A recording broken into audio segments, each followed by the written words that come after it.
Have you ever heard a sound in your house that you just couldn't explain? A creak in the dead of night, a whisper on the wind. For me, it started with a voice. A faint, muffled sound, like someone was talking from a great distance. At first, I dismissed it. Old houses make noises, right? The pipes groan, the wood settles. But this was different. This was a voice, and it was coming from right beneath my feet. My name is Alex, and I live in a house that's been in my family for generations. It's a beautiful old place, full of character and history. Or so I thought. The floorboards in the living room have always been a bit chatty. They creak and groan with every step. But one evening, as I was reading on the sofa, I heard it clearly for the first time. A soft murmur. I froze, straining my ears. Nothing. I shook my head, convinced I was just tired. But then it happened again. A series of words, too indistinct to make out, but undeniably human. I tried to ignore it, to rationalize it. Maybe it was the TV next door, or someone walking by outside. But the sound was too close, too intimate. It felt like it was right there in the room with me, just under the surface. Days turned into weeks, and the voices became a regular occurrence.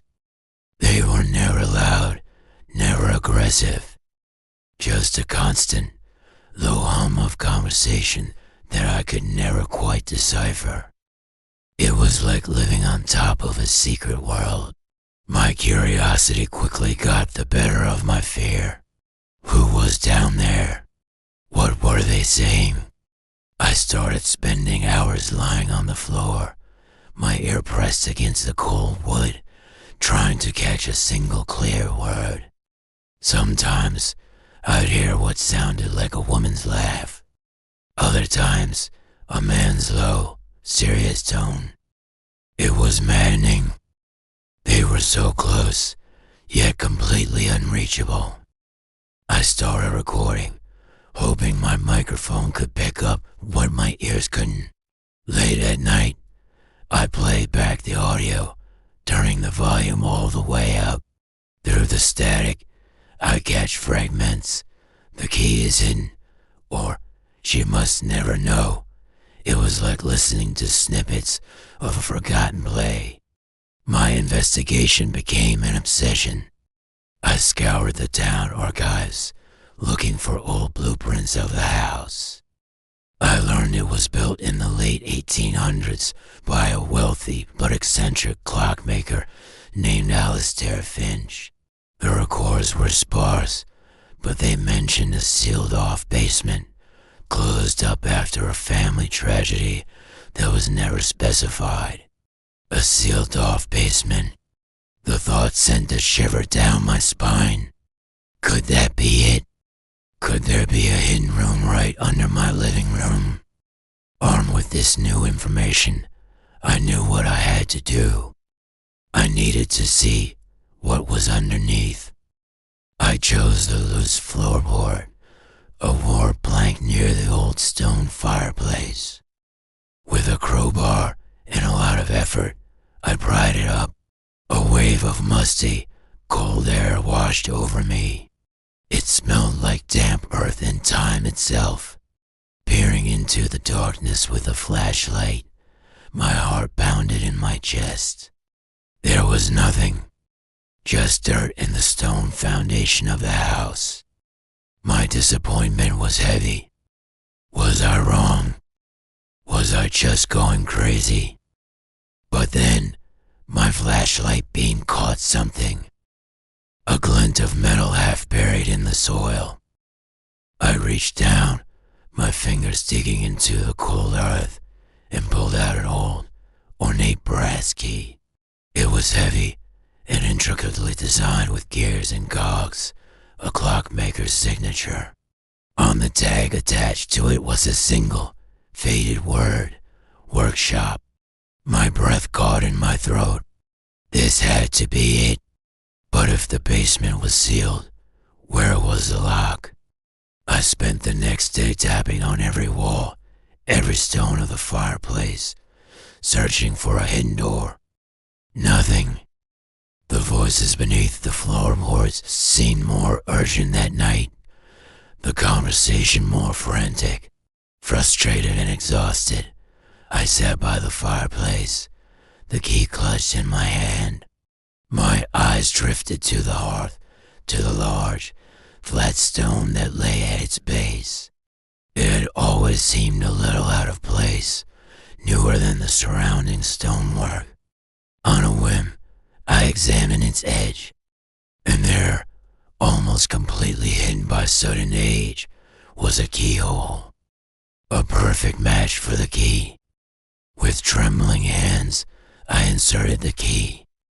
It turned with a loud, grinding click that echoed through the silent house.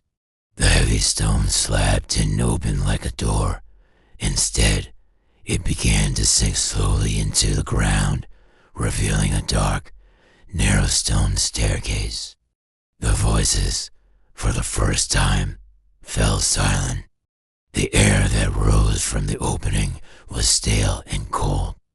It carried the scent of dust, oil, and something else, something faintly metallic. Taking a deep breath and a heavy-duty flashlight, I started my descent. The steps were steep and slick with dampness. They led down into a small, stone-walled room. It was a workshop, just as the key suggested. A heavy wooden workbench stood against one wall, covered in delicate clockwork mechanisms and strange, intricate tools.